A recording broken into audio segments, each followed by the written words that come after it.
This is the Amp Hour Podcast, released November 28th, 2023. Episode 652. For a couple weeks there.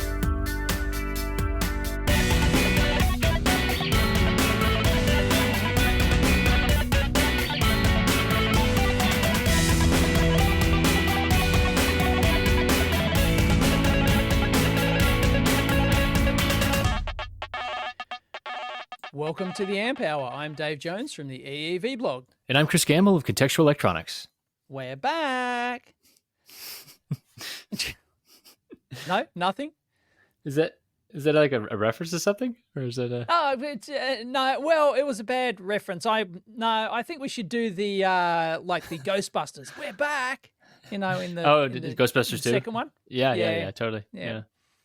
Yep, for sure. Have you seen the new trailer? New trailer? What? There's a new Ghostbusters movie, dude. Have you seen? Oh, the, no you way! Seen the new trailer? I love the reboot one, the latest reboot rather. Yes, right. No, this one looks to smash that one out of the park. Like this one looks way better. Nice. Yeah, it's great. Anyway, Frozen Empire. It's called. Great. Yeah, I'll check it out right after this. Yep.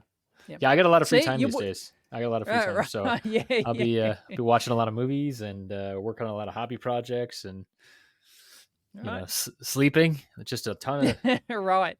Ton of sleep. Oh boy. Yep. Yeah. So there was a couple weeks there where we bonked and we didn't have an episode. And that's because Chris was busy helping his wife have a baby, and so congratulations for number 2. Thank you. There are 2 tiny humans in my household now, and everybody's healthy, and so we're all good. We're all good. Fantastic. Good to hear. Anyway, we're back at it. Still going after like 13 years or something. 13 years. Shit like that. Yeah. Yep. So we'll be racing towards the end of the year, and then I think you usually disappear for big holiday, right? Disappear in January. Yeah, I'll be gone for cool. Most of January, I think. Yeah, I got a bunch of guests lined up. Yeah, don't worry about that. So yeah, no problem. What you been doing? I mean, I have a pretty limited story. I'm going to be honest about what's been going on here. A lot of it's involved a lot of diapers. Right. But did you take time off from your day job? Because you actually had. Because unlike me, you actually have a day job.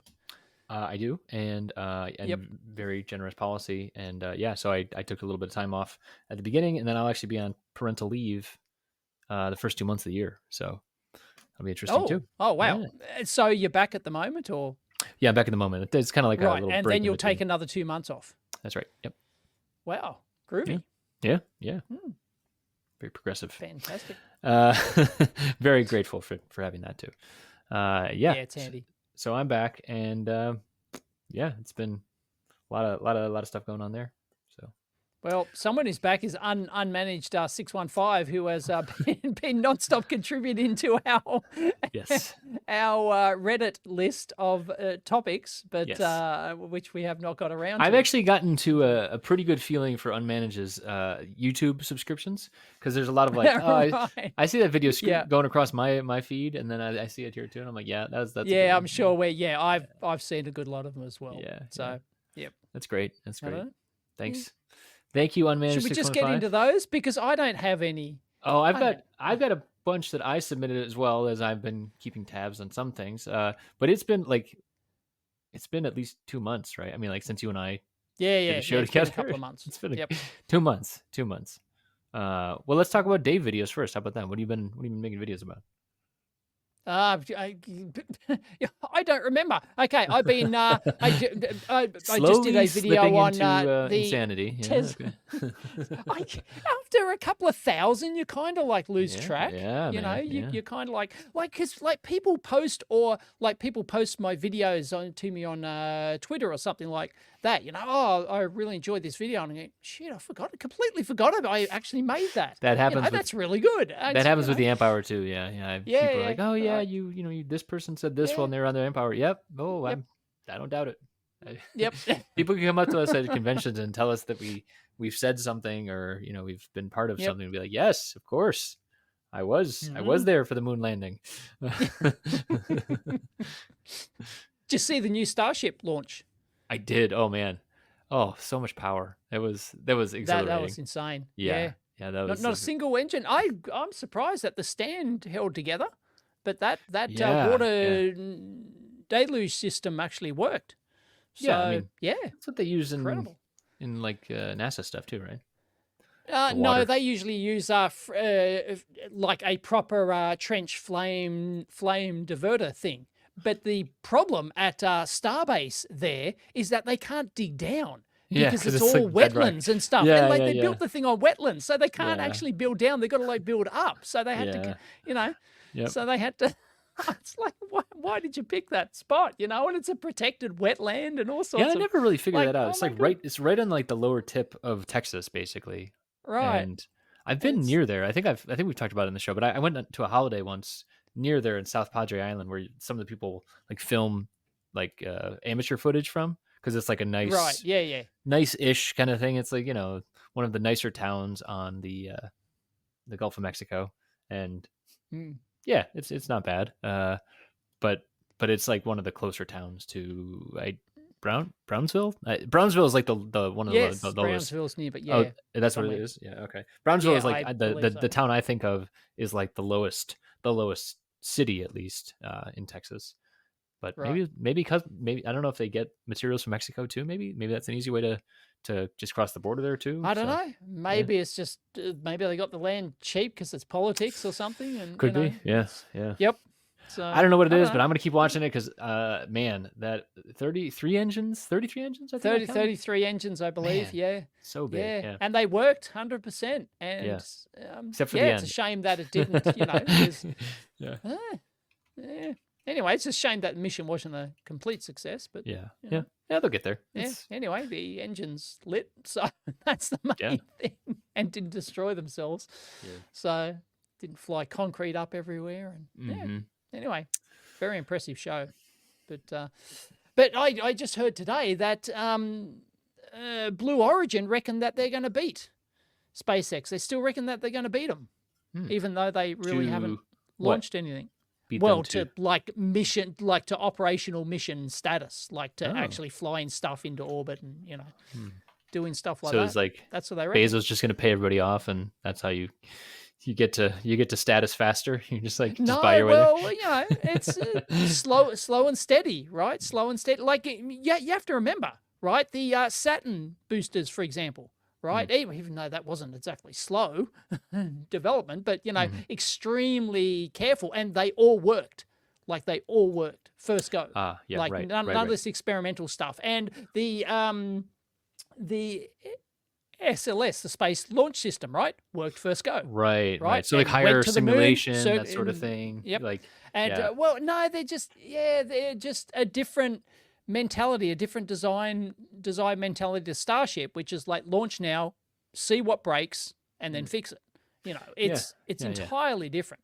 That's interesting. Development. Because there's like I remember boards when we were doing them at Keithley, they would be like 6 months, 6 months between revs, right? And like some people would look at that and be like, that's too slow. But it'd be you have to do so much testing, and you have to do like so much like validation of stuff, especially like low level testing type stuff, that it really makes sense. And like spending that amount of time and also not a lot of volume, right? So you're not making a ton of boards, and you're trying to get it right. You really, really want to make sure you get it right.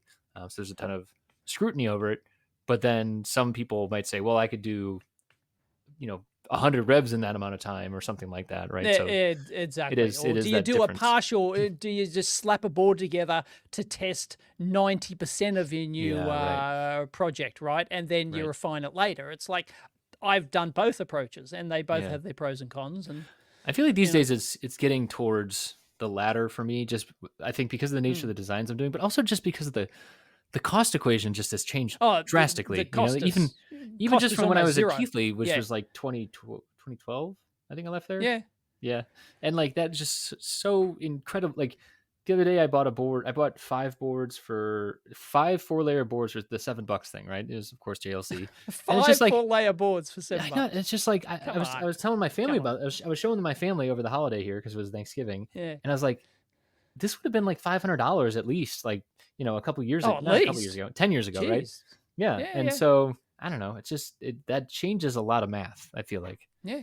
So, well, when I was working at Altium, it was like we would get boards prototype like they were candy. You know, but they were thousands of dollars each because they're all big 8-layer boards, right? They're all, big beastie boards, and we get them sometimes turned in 24 hours. So you'd pay double or triple or something like that to get it turned into 24 hours, so that you get a board quickly and you can spin up a new concept, a new, thing or whatever. And it's just. I went to a trade show, Dave, in my city. Well, in a nearby city. There's actually a PCB trade show called PCB Carolina.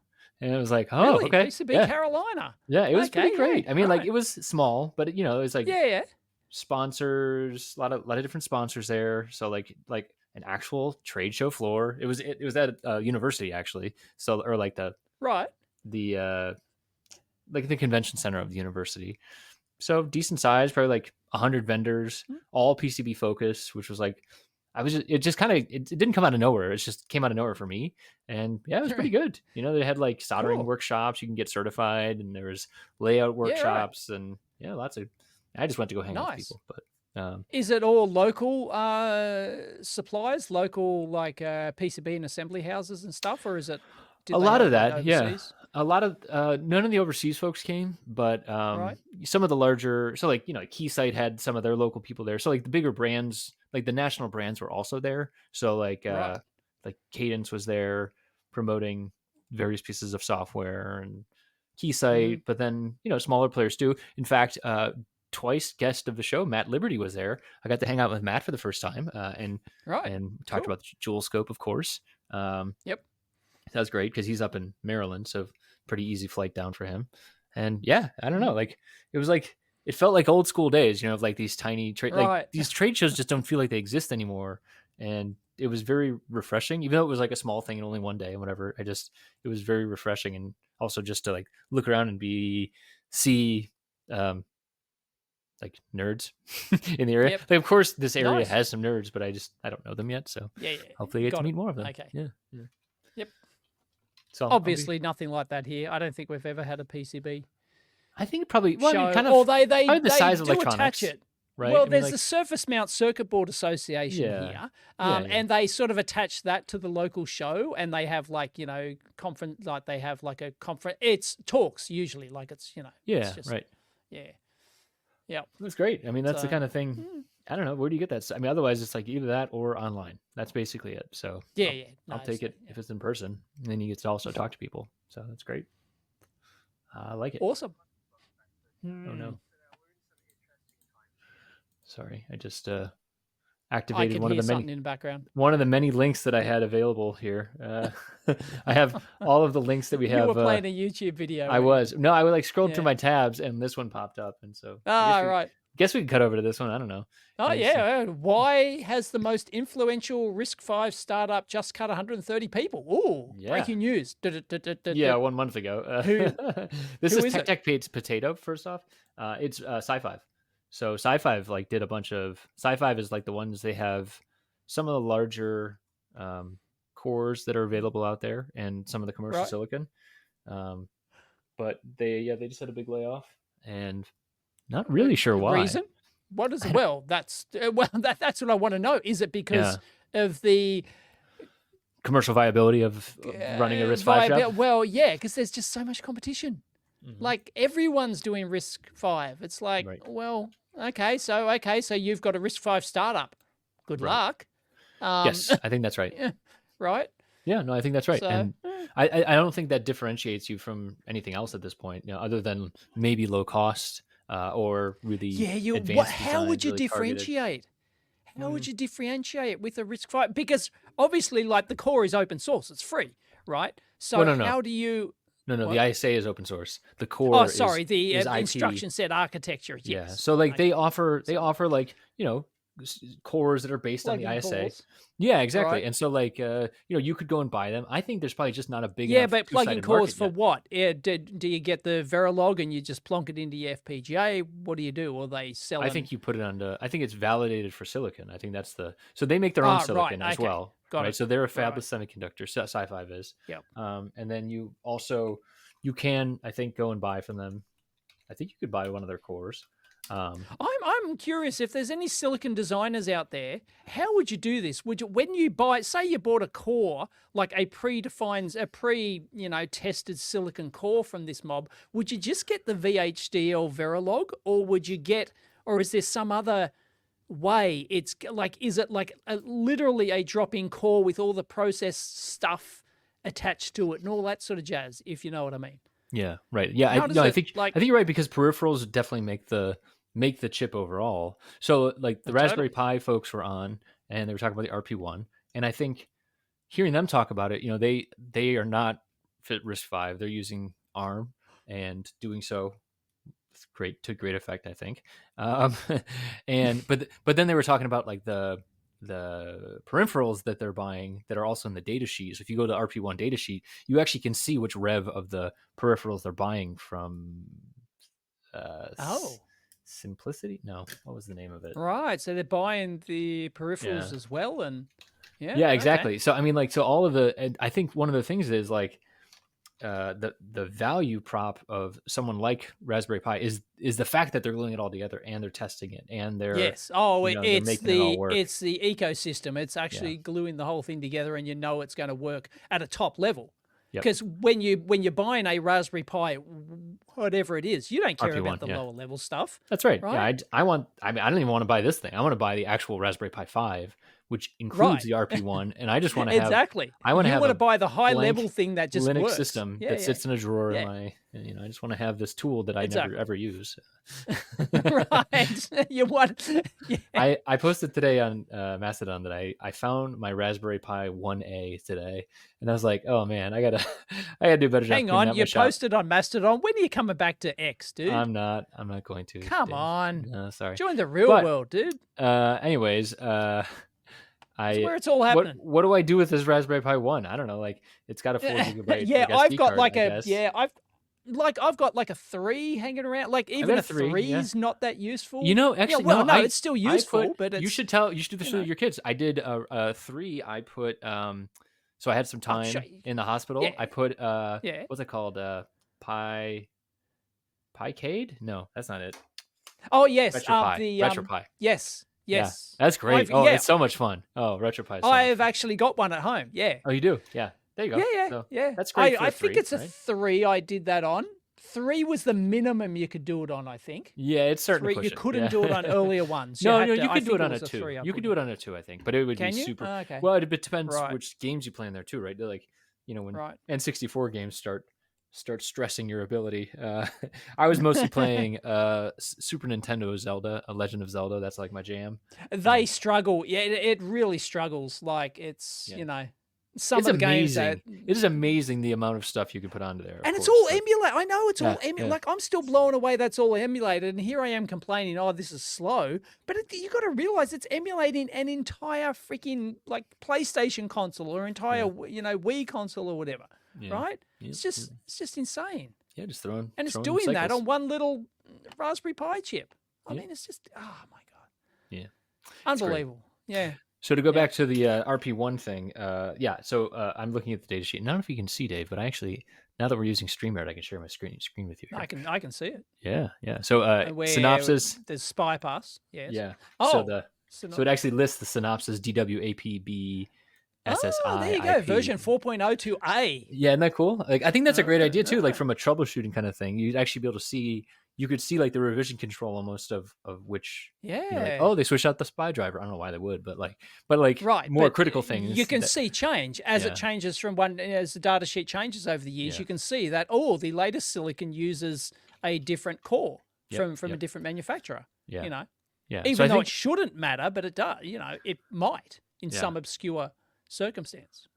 I do think that new so to go back to SiFive then as well, I think SiFive, they're going to sell you the core, and they have these essential performance, intelligence, automotive, blah, blah, blah, blah, blah. Stupid names. But these are actual cores they'll sell you, and they have different capabilities and, you know, all the different things they can do here. But then they also make some silicon, right? So they also make, where is it? Core IP technology. They definitely have some boards out there that have Sci-5 on them. So, yeah, you can go and buy those. Anyway, they've laid off some people. What percentage of the company was it? Good question. Because that matters. Like, you know, it's how many people? Like 130 people. But if the company's only got 150, then it's like, you know, if it's got 1,000, then yeah. What's that? Matters. Crunchbase, right? That's usually how you can tell. Yeah, that's. Can you get employee count in there? Yeah, 250 to 500. So that's a pretty good chunk. Estimate. So half maybe they laid off, and that's fairly typical. Like, if you're a startup and if you're working in a startup and they have a retrenchment or something like that, like it's usually like it's not going to be 10%, right? That usually doesn't matter a rat's, right? Yeah. It's going to be half. Yeah. So this is 1 in 5 from the 25th. Yeah. So well, I've been there, done that workers. Twice. So that's happened to me twice. So at a tech company. Yeah. Where like half the company's gone. Yeah. That happened to someone else recently too. What was that? I don't remember. There's been like a bunch of weird layoffs lately. Like it feels like it's very spotty. It's like, you know, one thing here, one thing there.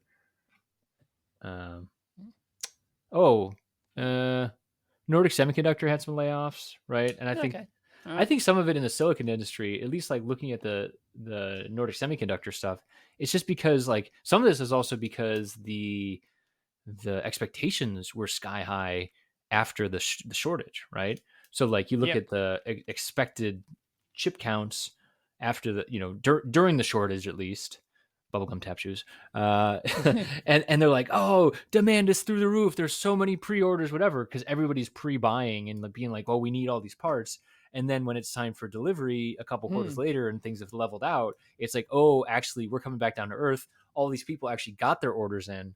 And like, you know, you think about like, have you had trouble finding parts lately? I personally, I haven't. There's still some stuff out that's hard to get. No. In fact, there's an oversupply. And that's right. Exactly. It's swung. Did you hear? Yeah. Did I tell you that Michael Burry, who's the Big Short guy, right? No way. He's the guy the doctor. Yeah. He's the. Yeah. I was just watching Big Short the other day. It's one by. Oh, you were Christian just Bale. watching the Big Short. Yeah, anyway, he's just made the biggest short ever. He's shorting the entire semiconductor industry. Holy crap. Yeah, he just put him and his what's the name of his company? Cyro or something? Scion. It used to Scion be or something. Yeah, no, I was literally Scion looking at the Capital Wikipedia pages. Or whatever. It was Scion Capital, then he closed it and he reopened another one that also had Scion in the name though. Okay, right. Oh wow. That's anyway, he just shorted the entire semiconductor industry. It's a massive play. It's a massive play. Everyone's talking about it in the semiconductor industry and everyone's asking, whoa, what's the panic? But apparently the semiconductor industry goes through like a 5-year, 6-year normal cycle anyway. Yeah. And some people think, oh, he's just betting on that or whatever. But yeah, he's making it's bigger than he did in the GFC. So that's the global financial crisis, play. Right? Yes, of course. Yeah. Which is what the entire Big Short movie. If you haven't seen it, the Big Short, it's so highly good. Recommend it. Oh man, it's great. It was, and it's on YouTube right now for free. That's why I was watching. It was came up as okay, really? Yeah, okay. It was in like, right. Dave. You know what? I caved. I have YouTube Premium now. And, you've got Premium. Thank you very much. Yeah. It's a sensible thing to do because it gives.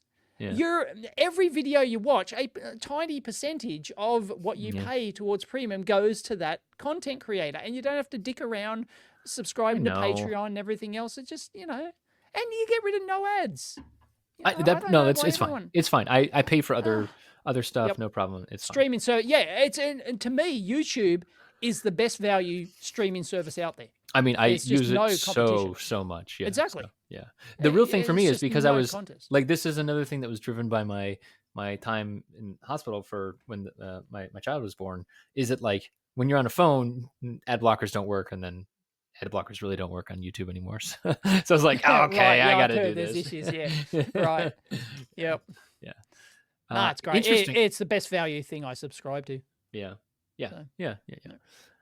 So what's the output of this? I mean, like, I don't know. People are like, everyone's screen. Like, you go on the finance tube, you watch any of the finance YouTube videos, or you follow finance Twitter or whatever. Everyone, everyone was talking about it. This was a couple of weeks back. Okay. And does he publicize it too? That's the other thing I don't get. Like, how do they know what he's shorting? It's not like he tweets it, but no, people watch. People have him on a watch list, and if you're, you can watch the markets and his fund. You can watch what his fund's doing, because it's a public fund or something. I think that's how they find out. Yeah. And so they follow it, and they've got, like an alert pops up. They've got software that, you can watch people. So you can watch all the politicians, for example. So the Pelosi tracker, for example, on like they just, you can buy what the politicians are buying, and then because they've got the inside info, and right. So that's all. Yeah, apparently you can do it. I don't know the actual how. Yeah, maybe there's indicators somehow. Interesting. There's so it was indicator, but Cyan Capital, and then it became Cyan Asset Management. That was after they closed the capital fund. Yeah. Huh. Yep. That is so weird. Okay, well, I'm going to go look at that after this. This is really okay. That's a bit worrying. I mean, like, having watched The Big Short, that was not. I don't know if you know this, David. It was not a great output. That was not a great. No. Well, it was good for some people, but things went poorly for the general population, and I think in this case we would be the general population. Yeah, I'll send you the first link that pops up. It is over on the Googles. There you go. You have a googly link. Okay. That was first. Burry, famous for Big Short, places bearish bet against semiconductor ETF. Yeah, so he bet against the entire market by way of an exchange-traded fund. Yeah. So, there you go. All righty. Well, let's see how that goes. Yeah. And because I was looking at the iShares semiconductor ETF the other day, and I was going, it's a bit peaky, felt a bit peaky to me, so maybe. Yep. Anyway, it's up. The ETF's up 45% year to date. So there you go. There you go. The entire semiconductor market, 45% year to date. And there's oversupply. There's rumblings about oversupply and everything, and the natural cycle of the semiconductor market. Yeah. It just doesn't feel like as big of a bet. And also in the movie, it said that he's watching water generally. So that's interesting. Watching water? Yeah, they said so like at the end, I don't remember that. They do like the epilogue at the end of the movie. Oh, spoilers! Spoilers at the end of the movie. A financial crisis happens. But then at the end, there's like an epilogue, and it talks about Dr. Burry's like watching an asset class. Oh, one asset right. class. In yes, water. Yes, Yes, so that's like right. Yeah, I remember that. Yeah. Which we talked about on here before too. It's still like I know logically that you can get around it, but like the fact that they keep building fabs in Arizona, like I don't understand. It's like that is is the driest dry state. Yeah, it is one of the driest states. The actual states. driest states. Yeah, I'm not sure. It's like that Nevada. Like it's a ton of desert there, and like so I'm missing something. I must be missing something. Politics. There's that politics stuff too, but like why not Nevada then, right? I mean, Texas. Yeah, I guess so. Yep. But like. Yep. But there's other states. So like Dave, you're totally right about the that has an outsized impact on a lot of things.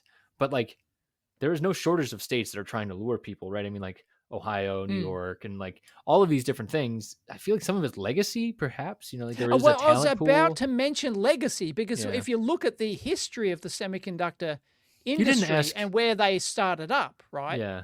When Steve was in the show, did you ask him that? I don't remember if you asked him that. I think we might have. We touched on aspects of it. I think, but not exactly. Not exactly. Give him a call, huh? So, he's probably got a lot. Right. Yeah. I'll call up the CEO of Microchip. Yeah. Yep. Well, I do have his number, I think. So. Well, there you go.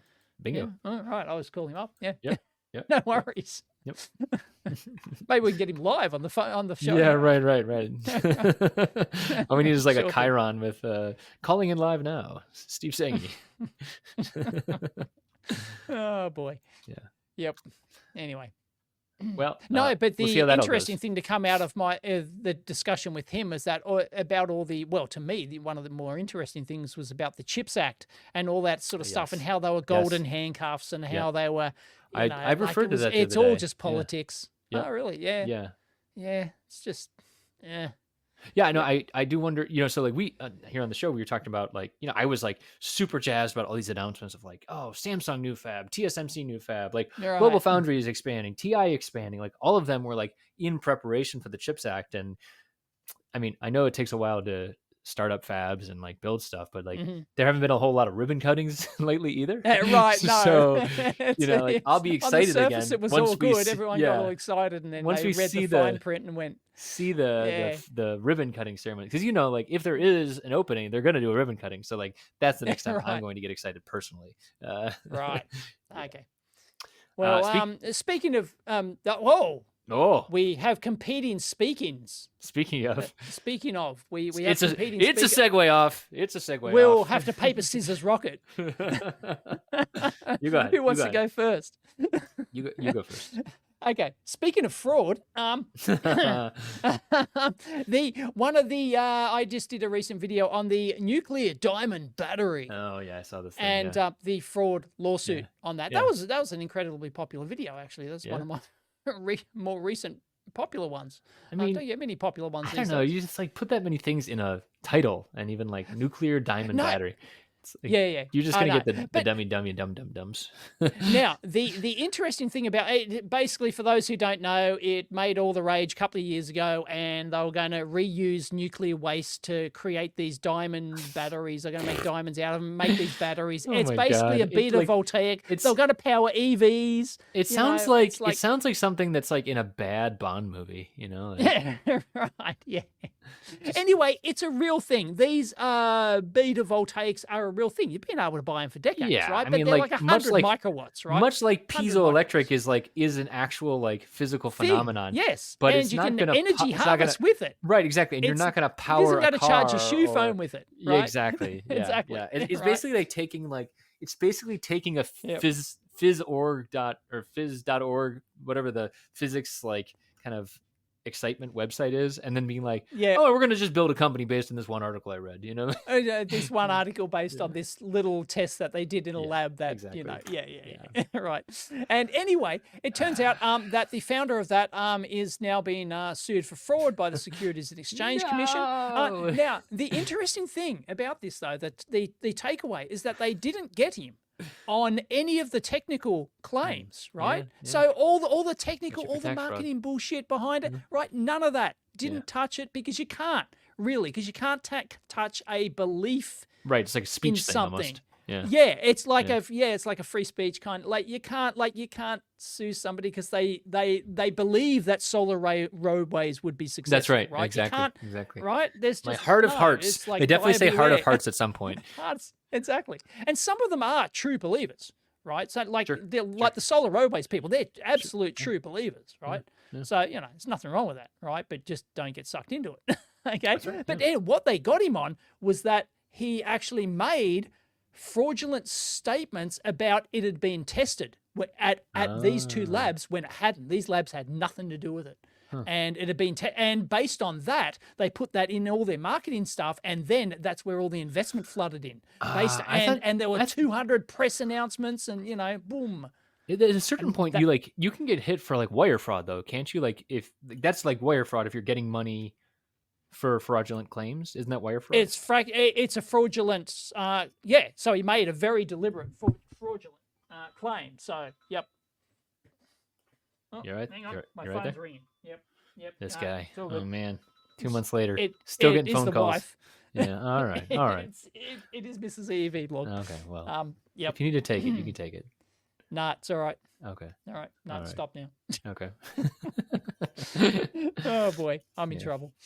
Okay. Anyway, yes. So they got him on the fact that there were two things. One was the claims that had been tested at these like very prestigious uni labs, right? University of England or something. I don't remember the exact one, but yeah. Anyway, right? University of Germany, U.S. Right? Really.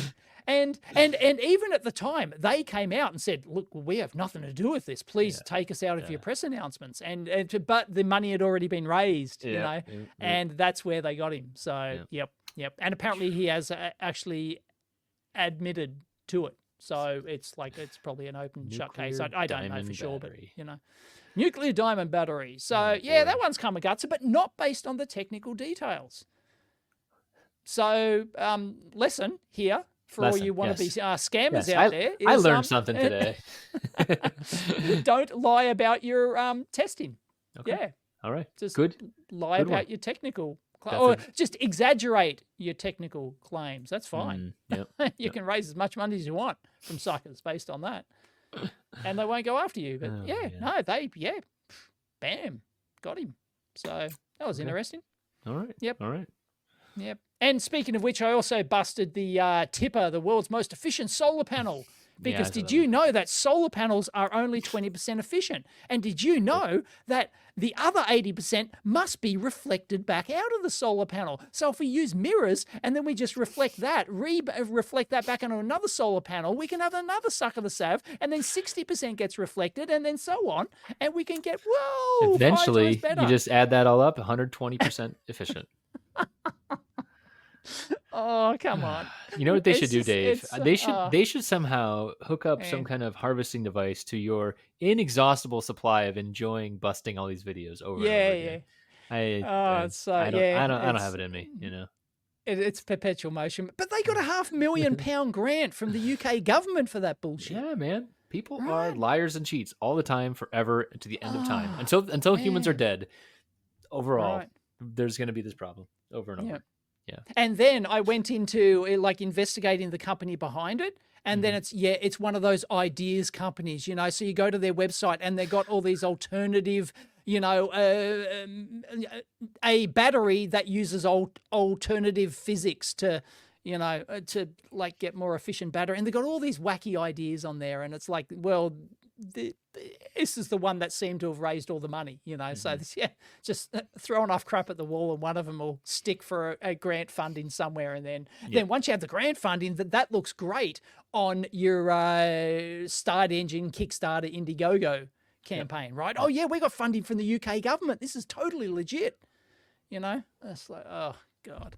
Anyway, that's basically my life in a nutshell, is trying to bust these people. Oh boy. Anyway, there's just so many of them. It's ridiculous. Yeah. I got a board back when I was in the hospital. It's mostly. Did they mail it to the hospital? They did not. That was a good thing. Okay. I thought you'd change your address to no, temporarily, just in case. I just can't use any of my boards. The courier's got to, you know. Right. I'll sign for it at the reception desk. Oh boy. Yeah, I don't know. I think I mentioned it on the show before we took a break. But then I figured out all the things I did wrong. And it wasn't a small amount. I'd like to blame sleep deprivation, but I actually hadn't had a child at that point. So I don't know. I don't know what my real excuse was. Other than, you know, actually I actually think I know what it was. It was like last minute changes. Like I think the last 5% of the design is where I made probably 95% of the errors, because it was like, because I was like doing DFM type stuff. And then it was like, oh, this doesn't work. I should go and switch out this part and fix it and like get it done. I was like trying to get it out, you know, and that last 5% there is like when I was like super stressed about doing things and I just let mistakes slip through my fingers because I'm also was doing it on my own. And yeah, that happened a couple times, and it actually got me because I was using, I really have been enjoying Snap EDA. I don't know if you use them ever. Sure. Maybe I trialed it once. Yeah, they're like one of the, so Snap does like a lot of, they're like one of them. There are many of them out there, but they're like a footprint service basically tied into DigiKey. So like Ultra Librarian's another one that's kind of like it as well. Oh, right. Yep. And I'd use them. I know Natasha from a while ago, who's the founder, and it's like, it's great company. And you know, the data wasn't wrong actually. So like the real thing was, I used it wrong. So like I found something and it suggested like, so I was looking for a real-time clock and I typed in the real-time clock that I wanted. And it's like, yeah, we have that footprint. And I didn't look in and see that it was actually like, oh, actually this is the closest footprint we have. And then it also somehow put in a footprint, a manufacturing part number And then I like kind of clued into that as well, and it was like one off. And so like for example, on that real time clock, I was like, oh, here's an I2C real time clock, and yeah, I put in the part number for the SPY real time clock, so like it is the right footprint. Oops. And right. yeah, Okay. but then when I go and try and like enumerate on the I2C bus, it's like, no, that's not here. Oh, so it physically got through to the point of you assembling this thing, and it was a SPY part on an wrong part. I2C bus. It has the exact same pinout and everything too. It's just that like oh, the pins, really? Yeah. I mean, it's really like, oh wow. It's usually you don't see that. Like usually it's like you kind of have an alternate function. Usually it's different. You can just kind of rewire it. I think because maybe totally. it's a low pin count part or something, but whatever it is, it doesn't matter. I made the mistake. And wow, that was a lot of I don't think I've known slamming. That's the first time I think I've ever heard of a SPY part and I2C part having the same pin out of any type of device. Yeah. Let's really? See, I don't know. Pull it up here if you're interested. Yeah. We're sharing screens here. You like my you like that? Yeah, unlimited power. Yeah. Yeah. Let's see. Where is this part? This one. So PCF 85063 ATL. And that's like an old school Phillips part number. Yeah. And that is not the one that I wanted. This is not the droid. These are not the droids. Here we go. Look at that. So PCF 85063 ATL, and then this is the actual thing. And BTL. BTL. Look at that. A versus B. Is that the only difference? That's the only difference. But you know what? Oh, no way. One letter matters a whole heck of a lot in the PCB. One letter, and it's a SPY or I2C. No way. Yeah. So we go like that's the cursed part of the week. Cursed part of the week. Nah, this is just Chris being tired and stupid. But it is like... Wow. No. I would not blame anyone for that at all. That is awful. Yeah, so if I do... Oh, wow. Yeah. Yeah, it was a stinker. That was a stinker.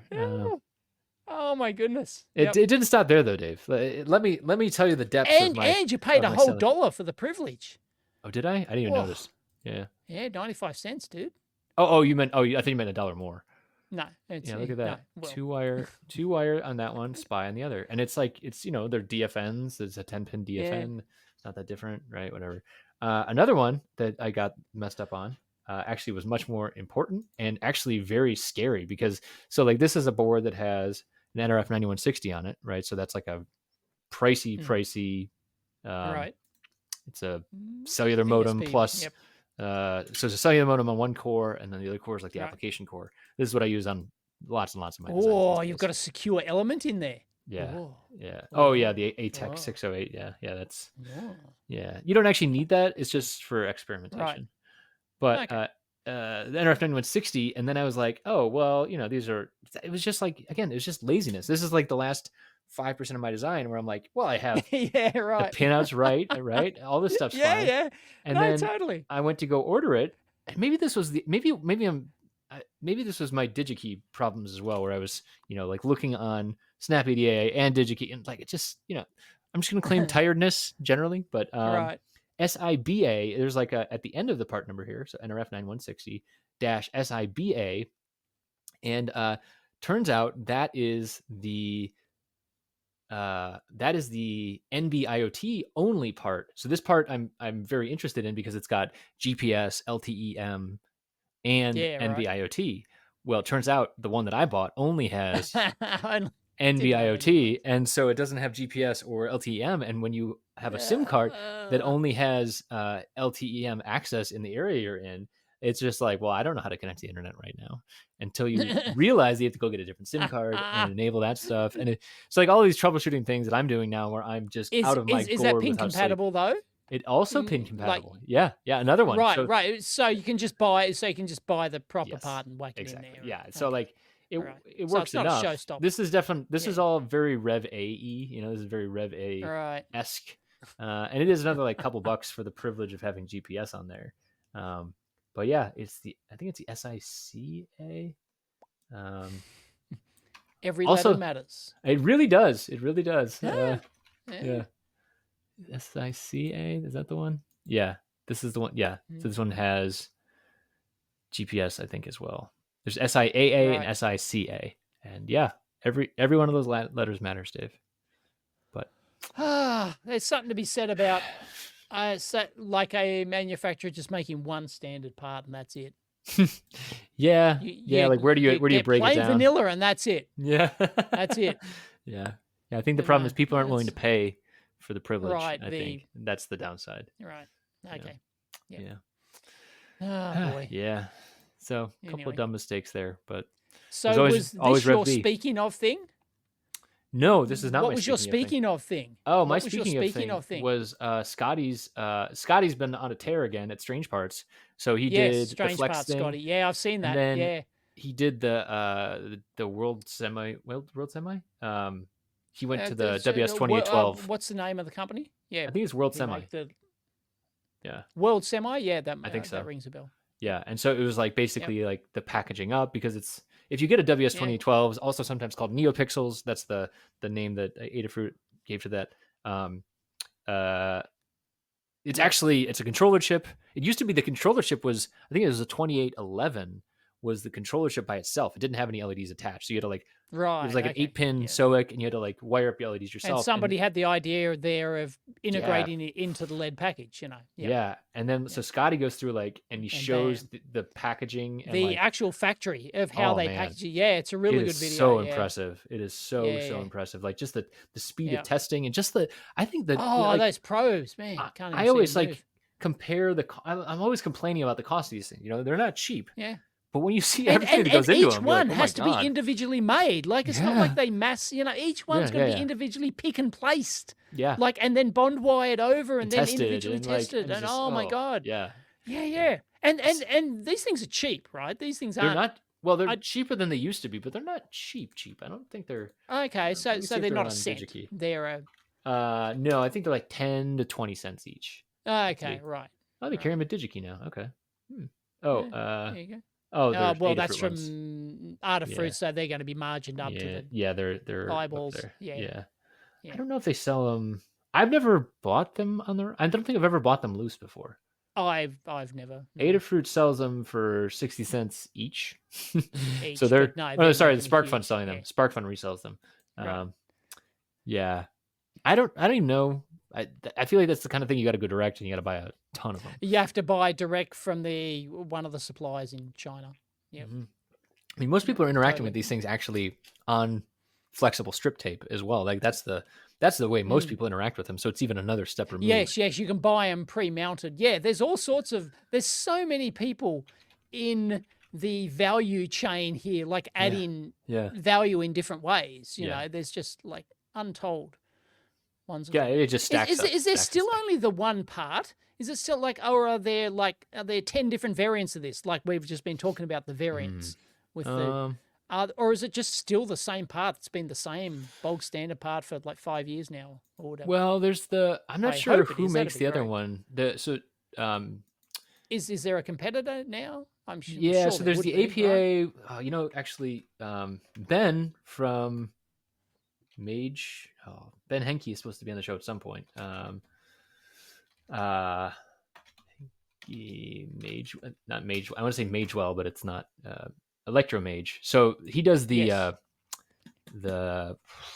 I can't think of any of these. Pixel Blaze. Pixel Blaze, first off, is an awesome board. So if you're like in the market to do these sort of things, basically it's like a ESP32 on a small PCB breakout. Then you can wire into like APA 102s, I think is the one thing, SK 9822s, right, WS 2012. So there are a bunch of different things there. And honestly, the writing your own driver for these things is actually, if you're not using the library, if you like try and do it yourself, it's like really tight timing. From scratch it'd be Yeah, it's really tight timing. It's like basically like the one versus the zero is you got to have, because you're pumping so much data into it. Like it's like a store and forward kind of like thing, but it's the because they're a shift register. It's basically forms one gigantic million lead long, chain.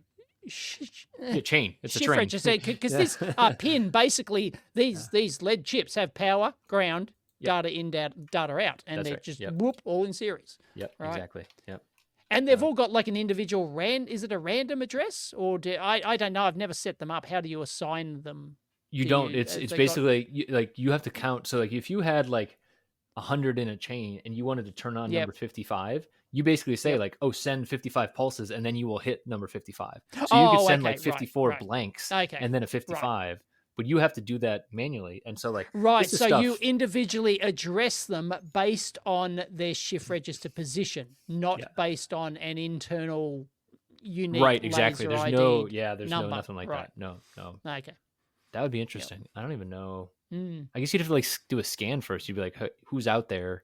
And then no, this is you would have to loop it back. You would have to loop it back to do a scan. Yeah. Right. Exactly. So you would have to or make it like a bus, because there's and then no it would be data so slow back anyways. out. There's no the data out only goes to the end of the line. It doesn't come back. So unless you physically wire it back. Yeah. So I said maybe this software you can actually plug the output back into the input, and then you can train it so it can learn how many. I assume maybe. Which software? Be my guess. This this Blaze thing. Pixel Blaze. No, Pixel Blaze is really just like it's using it. So it's got drivers on a low level, right? That's doing the timing, and then it's just saying, like it literally says like how many things are in your strip. So like how many total things so you have in your strip, and then and then the real magic of the Pixel Blaze is that you're basically logging into a access point on the ESP32, and then it's all graphical, and it's just a scripting. Yeah, it's all graphical. It looks magical. It is so great, and like because I tried to do this manually for a consulting project once, and it was I was using libraries. It was so ugly, like the way I did it, like the way the stuff Ben does, nasty, and other people that have done this similar kind of stuff too. It's just this is the way you want to move up as many levels as you can. I feel like if you're using them in an artistic way, lean on other people's work. You don't need to re-implement. You don't want to reinvent the wheel there. Totally. Yep. Yeah. So I talked about him a while ago. Gotta give him a shout to have him back on the show. Excellent. So that tour that Scotty did was fan-freaking-tastic. So hope Scotty keeps it up. Yeah. Got it. What else is Speaking on our of which, I've got to finish the part 2 of my quantum computer tour video. I've been promising it for like a month now. Where's this in your? You went to a quantum computer? Yes, quantum computer. It's not on my channel. It's not on my main channel. You have to go to EEV Discover. I shan't. Okay. Why? What's wrong with EEV Discover? I will. EEV Discover is an excellent channel. Thank you very much. Oh, you had Andrea. Didn't you have Andrea on the show too? No. When did you talk to him? Yes, I did. I think I converted it into a podcast episode. Yeah. We had basically an hour and 40 minutes sitting on his couch talking about quantum computers. I might have cut and released that as an amp hour. I'm not sure. You did. I think I did. I think you did. I think I did. Yeah. Yeah. Anyway, it's available also in video form, obviously. Yeah. Yeah. But $4.98. $4.98 is the amp hour episode. $4.98. Yep. There you go. Okay. So you're going back. Yep. You do more quantum. Back. Oh, you have. Yep. Oh yeah. It's on my EV Discover channel. No, you said the new one is, or the old one? Didn't you say part 2? Did you say part 2? Did I miss that? As in part 2 of the new visit that I've done. I actually visited the. Oh, this is 1 month ago. I see. Okay, so this is the new. Yes. Oh, okay, gotcha. This is the new one. This is the new one, and then you have to do. I still don't get quantum computers. I don't think I'm ever going to. So I think I'm gonna play the old card. I keep getting older, and I'm gonna play the old card and just be like, I'm never gonna get it. Well, he basically laid it out flat to me that look, they don't. Basically, the only thing quantum computers we don't know what we're doing. Basically the only thing. Even the biggest IBM quantum computers and all the rest of them, right? Even the biggest ones out there, the only thing they're good for is learning how to program quantum computers. Literally, that's the only thing they're good for. What is it? What is it you say you make here? Research papers. Yeah, exactly. It's basically that, so if you think, the encryption stuff's going to be busted in a year's time, no. Got it. It's just no, right? Yeah. but they are thinking 20, 30 years down the track, right? They are thinking that far ahead. It's true that research, they're designing new algorithms now to actually so that they're quantum proof, just in case in 10, 20, 30 years time, there is an actual quantum computer with an actual practical application that actually breaks all the quantum encryption and all that sort of jazz, Right. So Pied Piper did it, right? Pied Piper? What? It's a Silicon Valley reference. Okay, no, you gotta watch. You gotta watch all seasons, all 6 seasons, Dave, and then you'll get that reference. Yeah. Okay, got it. Sorry. Yep. It's okay. You should watch that one though. That's one you should watch. Right. I've seen the crap you watch. You should watch that. That's a good one. Okay, right. Yeah, I probably should. Yeah, it's a lot of fun. Well, I started watching it and then we just gave up.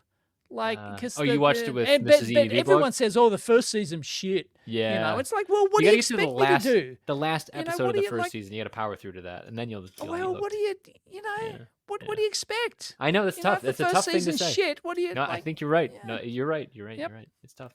It's tough. Yeah. We gave it like 5 or 6 episodes, I think, and it was like, okay, yeah, it's kind of, Yep. Anyway. All right. Should we talk about other dystopian topics? Absolutely. Of which we know very little, I think, which is, the amp hour way. First off, I don't know what's going to happen here, right? So this might be tied to why Dr. Michael Burry is shorting the industry, but China stopped exporting, was it germanium? It was germanium and it was something else, gallium. So those are pretty, those are pretty important. They're not, we can't not work around it, but like that. When's this from? When is this? This is from September 21st. That's when the article came out. And there's been, I didn't hear about it. Yeah, there's been some stuff in between, right? So like there's been some reopening of at least, so, I have a very US centric view, of course, nobody's surprised by that.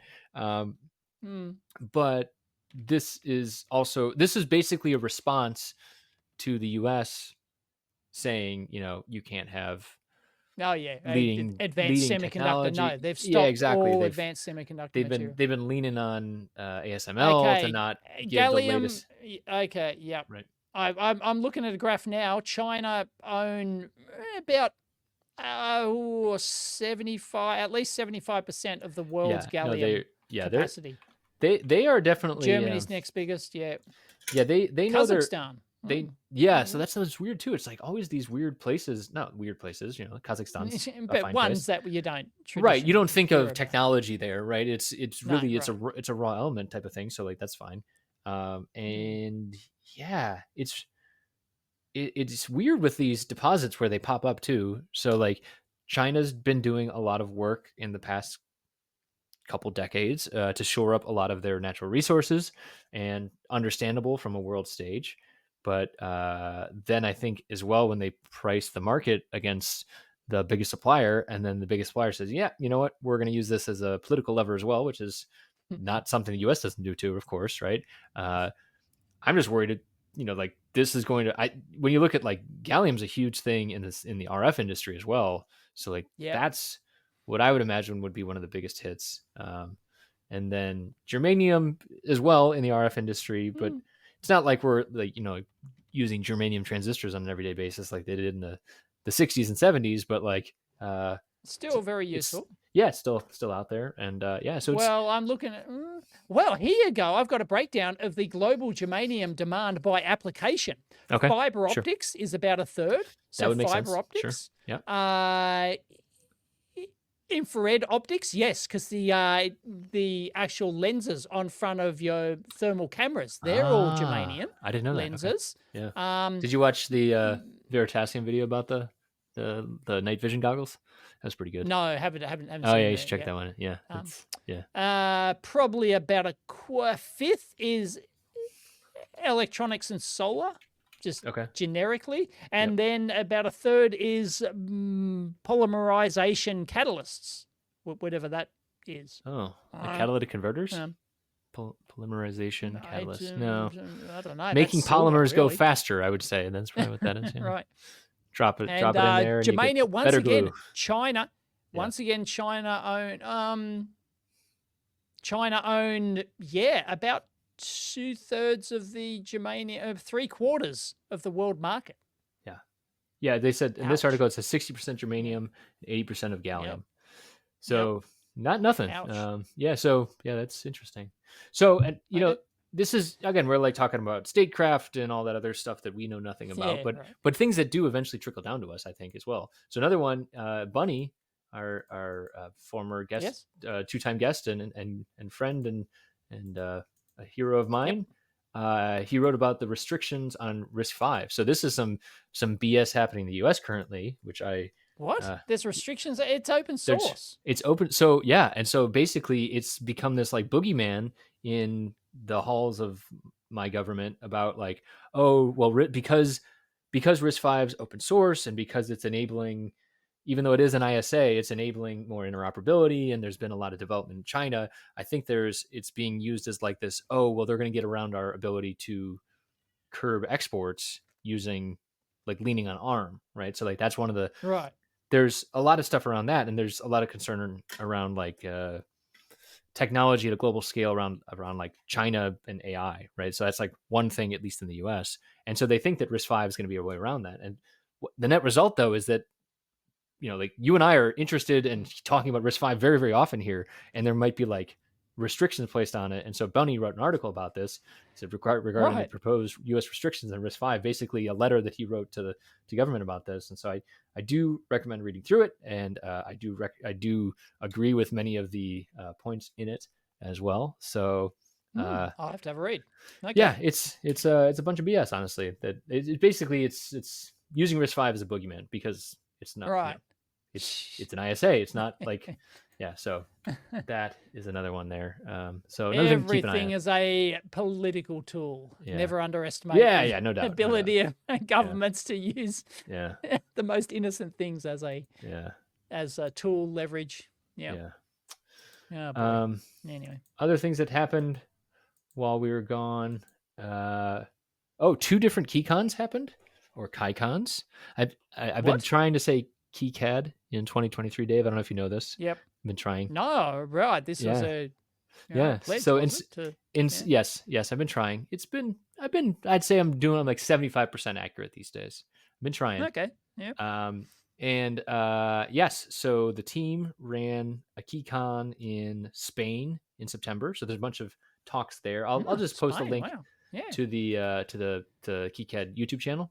And so they've been posting some of the talks there. And then they also had one in Shenzhen a couple weeks ago. And there's a bunch of talks there as well, which is great. KeyCAD's actually had really low uptake in Asia generally. So like seeing uptake is awesome, I think. Oh, they're still all Altium. They're all yeah, that's right. Altium, exactly. Yeah. And I think, right. For lots of different reasons, fine, whatever. But like, that's great to like, if we start seeing numbers go up in Asia as well, I think that would just be more ecosystem access and tooling and stuff like that. So yeah, I'm a big fan of that. So a lot of good talks that you can go and check out. I was watching the DFM for Designers talk earlier today, and I posted that to our YouTube channel as well. Nice. Yeah. I was not involved because I knew certain things would be happening around that time. It was also in like this weird part of Spain. Like I'd love to go I've been taking Spanish for like 2 years now. I like want to go to Spain, but not that was not easy to get to. So the people that went were like really wanted to be there. Right. Yes, of course. Yeah. I don't know how you'd get to Spain from here. A plane. I've never. Yeah, I know, but I don't think there's any direct. I don't know if you could get a direct flight there. I bet you'd fly through like Abu Dhabi or something like that. Right, no, you couldn't get Like you'd probably fly to Barcelona through Turkey, like Istanbul, or don't know, Dubai or something like that. There's like all those waypoints in the middle. Never looked into it. Yep. Yeah. Sorry. I don't think you'd be going for that. Right. Also, I would love to hear you speak Spanish, Dave, especially like Spanish in Spain.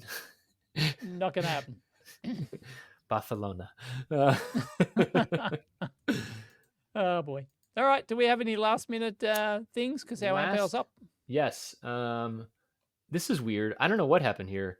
WT Microelectronics is buying Future, which is like one of the distributors. Electronics. Yeah, they've been around and they bought somebody else or something. I don't know how many mergers have there been for Future. I will say now, but they're actually huge. Future's quite large. How big's the deal? Because this would be billions. 3.8 billion. Yep. Yeah. 3.8 billion in all cash. Wow, somebody's cashed up. Who bought them? WT Microelectronics. Yeah, so it's like a company out of Taiwan. I think. Yeah, out of Taiwan. Right. Okay. Buying a distributor, first off, is like weird. It's a weird. They always seem to buy each other. So like, it's a hedge. It's a hedge against the semiconductor market collapsing. It's a hedge. Buy the distributors as well. I guess. But like, couldn't you buy a better one? It's a financial hedge. I've never been a fan of Future. I'll be honest. I liked. I had a really great salesperson when I was in Ohio. Steve. He was awesome. But Future was always crap. I only went there because like there was like a certain because they had your part at a certain price. Terminal blocks that I wanted to buy, and like and Steve was great with that stuff. But like, God, the parts they always covered like. What did they cover? What was the green? I can't even remember the parts that they covered. Yeah, it was always like the bottom end. No. Sorry, on the microcontrollers. No? Sorry, on the op amps. I can't. My brain is mush. Yeah. So they were never good. I was never a fan. But it's also regional too, right? So it was always like like some places you might have better coverage, or you might be in an industry where that really matters. You never know. I won't miss them, but it's a pretty big thing, right? Especially it's weird. It is weird to see. Yeah, they're one of the biggest. They were one of the biggest suppliers. Yeah. Like old school. Like how long have they been around? God, I can remember using Future 30 years ago. Yeah, probably. Yeah. I don't know. Yep. Jeez. Yeah. Okay. Last thing. It doesn't matter at all, but I'm just gonna drop it here because you should go watch this too. Maybe you posted this. Who posted this? No, Chris posted this. The Gamble, 19th folks. That's right. Chris, the name Gamble. 1975 computer history. Sperry Univac factory tour. Employees in technology, Clearwater, Florida. Oh, just like really? I've got to watch that. Yeah, the hairdos, the beards, the clothes, and just like and then the quote. Where is that link? Pulled out my God! They're able to produce 2 computers per day on a 1-shift basis. So if that's not it, I don't know what is. Like, oh man, that's so great. Yeah, it's so much fun to watch. I don't know anything about like I've heard of Univac, right? And I don't know anything. I'm gonna watch that straight after this. Yeah, I figured this is like Dave. This is Dave Catnip right here. Yeah. I'll be seeing a post from Dave on X or Twitter in a couple minutes. I'll probably post. Yeah, well, like, no, I just found this video. I just found this video. Yeah, I just found this video. I just stumbled across it. Yeah. Dave goes and harvests all this. I can't even find the link. Though on the Reddit. You know what, Dave? I'm gonna do you a solid. I'm gonna send it directly to you. Yep. Oh, what a pal. That's what friends are for. Yeah. Oh boy. All right, that's enough for me. Yep. Hopefully we'll talk before the end of the year. I think we will. So. Yep. I'm sure. Nope. Not planning to have any more kids around here for a good long time. Okay. See ya. Catch you next time.